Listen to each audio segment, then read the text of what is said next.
আসসালামু আলাইকুম। এইচএসসি 2026 সালের পরীক্ষার্থীরা, এর আগের ভিডিওতে আমরা ইসলাম শিক্ষা প্রথম পত্রের সাজেশনটা দিয়েছিলাম।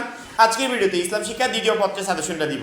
আমাদের প্রত্যেকটা সাজেশনই বিগত 15 সাল থেকে একেবারে 25 সাল পর্যন্ত টোটাল বোর্ড প্রশ্নগুলো প্রত্যেকটা বোর্ড অ্যানালাইসিস করে রেডি করা হয়েছে। সেক্ষেত্রে আমাদের সাজেশন অনুযায়ী, গাইডলাইন অনুযায়ী যদি পড়ে পরীক্ষার হলে যেতে পারো, ইনশাল্লাহ প্রত্যেকটা সাবজেক্টে তুমি একটা বেস্ট রেজাল্ট করতে পারবে। ইসলাম শিক্ষা দ্বিতীয় পত্রে আমাদের টোটাল চ্যাপ্টার কয়টা? 7টা। আচ্ছা বলো তো কত মার্কের পরীক্ষা হবে? 100 মার্কের পরীক্ষা। প্রশ্ন আসবে 11টা, লিখতে হবে কয়টা?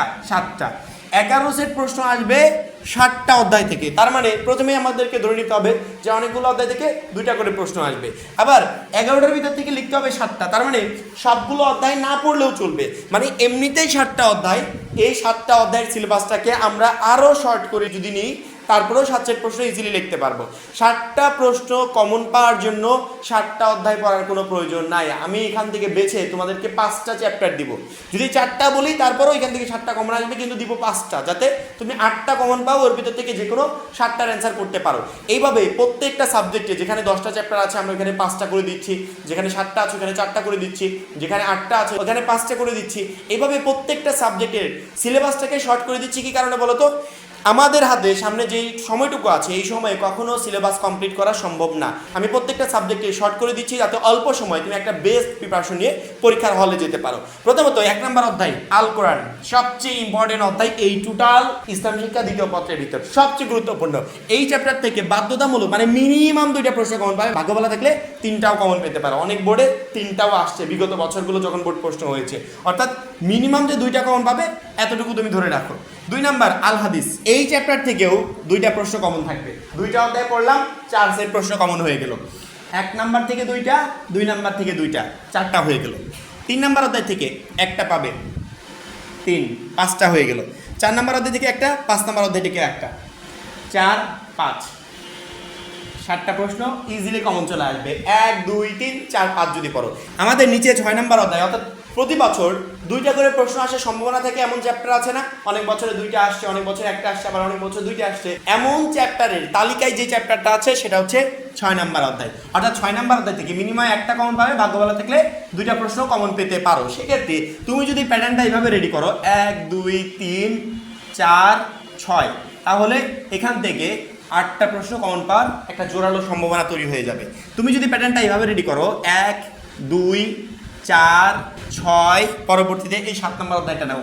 অর্থাৎ আমি প্যাটার্নটা জাস্ট রেডি করে দিচ্ছি, তোমাদের যেই প্যাটার্নটা ভালো লাগে সেটা তোমরা কমপ্লিট করতে পারবে। অর্থাৎ তুমি যে কোনো প্যাটার্ন রেডি করতে পারো।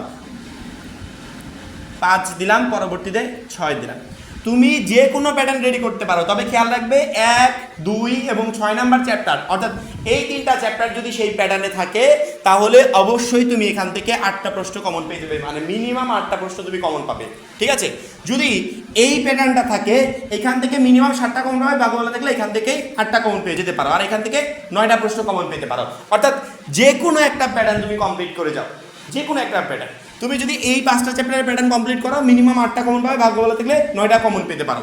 এখান থেকেও মিনিমাম 8টা কমন পাবে, ভাগ্য ভালো থাকলে 9টাও কমন পেতে পারো। এখান থেকেও মিনিমাম 8টা কমন থাকবে, ভাগ্য ভালো থাকলে 9টাও কমন পেতে পারো। আর এই প্যাটার্ন থেকে মিনিমাম 7টা কমন পাবে, ভাগ্য ভালো থাকলে 8টা কমন পেয়ে যেতে পারো। এখন কোন প্যাটার্নটা তোমার কাছে সব থেকে সহজ মনে হয়, কোন চ্যাপ্টারগুলো তোমার কাছে ইজি মনে হয়, সেই 5টা চ্যাপ্টার কমপ্লিট করে তুমি পরীক্ষার হলে যাবে।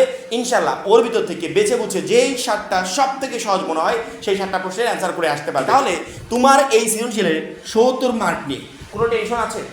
আশা করি টেনশন নাই।